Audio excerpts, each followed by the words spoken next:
This normally isn't the kind of video I'm interested in making, but there's nothing in life that I can't stand more than some corporate entity screwing people over, so here we are. I can't let that slide. Right off the bat, if you're considering buying a SanDisk Extreme SSD, regular, pro, whatever tagline they're using to differentiate the models, don't. I've used SanDisk portable SSDs since they were the hot new thing on the market, and right now I've banned them from all production floors and no one on my team is allowed to use them. Earlier this year, I was at World's Strongest Man covering athletes for a client and did my backups on my newly purchased 2TB SanDisk Extreme SSD. I came back after the next round of events and I saw that the previous files were gone. Thinking I copied them to some other drive by mistake, I backed up the drive again with the previous files that were on my laptop along with the event I just shot. Sure enough, I came back to the blank drive again and realized that something was wrong. Where are the files? Beats the hell out of me.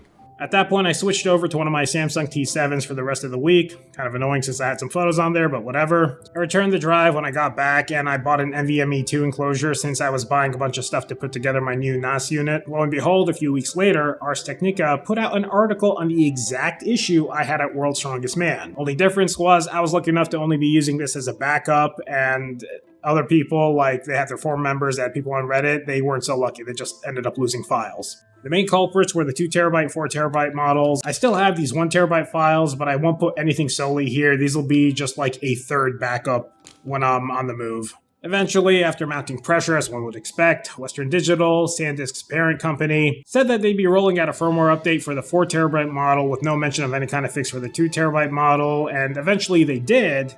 And then this happened. Sean Hollister of The Verge reported that his colleague, Vijan Pavik, and by the way, Mr. Pavik, I apologize if I butchered your name. I couldn't find the pronunciation key online. But he told them that he lost 3 TB of video that they shot for The Verge. This drive is a brand new one that was sent as a replacement after their previous article reported that his SanDisk Extreme SSD drive wiped out 4 TB of files, but thankfully at that time, it occurred after he uploaded them to the cloud, so he had a safe backup. Not so lucky this time. So why make this video?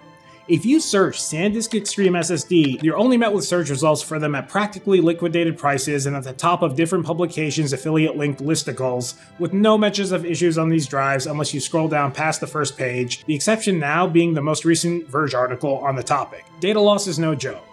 For working professionals like myself, the damage can be catastrophic if you haven't had the opportunity to back up your files while you're out on the field. For the average consumer looking to keep photos, videos, memories on a drive, those memories could potentially be gone forever if the drive fails. Data recovery isn't cheap, and Western Digital hasn't offered any assistance to anybody as of now. Western Digital hasn't pulled anything off shelves, they haven't released a statement, they haven't done anything other than stay quiet in hopes that this whole thing is going to be swept under the rug. I also want to make mention that people were talking about the issue being a Mac-only issue, and like it's Apple's fault or something, but I'm a Windows user, so that definitely isn't the case. All of my NVMe 2 drives are Western Digital black drives, including the pair installed on the laptop that I'm going to be editing this video on. My NAS drives are Western Digital reds. The NVMe 2 drives on that NAS drive are another pair of Western Digital blacks.